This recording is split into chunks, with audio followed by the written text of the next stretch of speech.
সম্মানিত ভিউয়ার্স, এটা হলো সেই পায়রা সেতুর টোল ঘর। এখান থেকে টোল উঠানো হয় প্রতিটা গাড়িতে। একটা মোটরসাইকেল হলো 20 টাকা মাত্র। একটা মাইক্রো হাইয়েস্ট গাড়ি 150 টাকা। বাস গাড়িরও এভাবে টোল নেওয়া হয়, যেটা যে রকমের ওয়েট সেটা সেই এই সেই রকমের রেট। সেতু,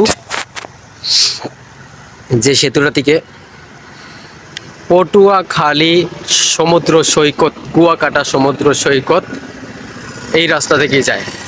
এই যে বাস গাড়িগুলো দেখছেন, এই গাড়িগুলো পটুয়াখালী যাবে,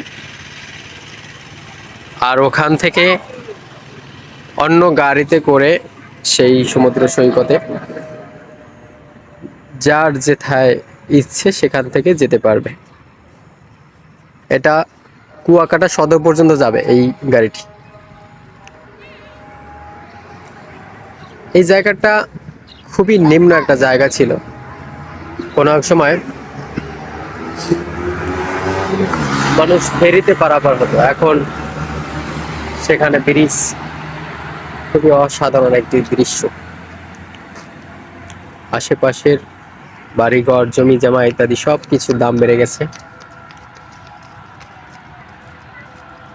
বৃষ্টি হওয়ার কারণে, এবং পাশেই ব্রিজের ওপারে আর্মি ক্যান্টনমেন্ট। এই দুইটার কারণে, আর্মি ক্যান্টনমেন্ট এবং ব্রিজের কারণেই এই এলাকাটা অনেক উন্নত হয়ে গেছে, ধীরে ধীরে আরও উন্নত হচ্ছে। খুব সুন্দর।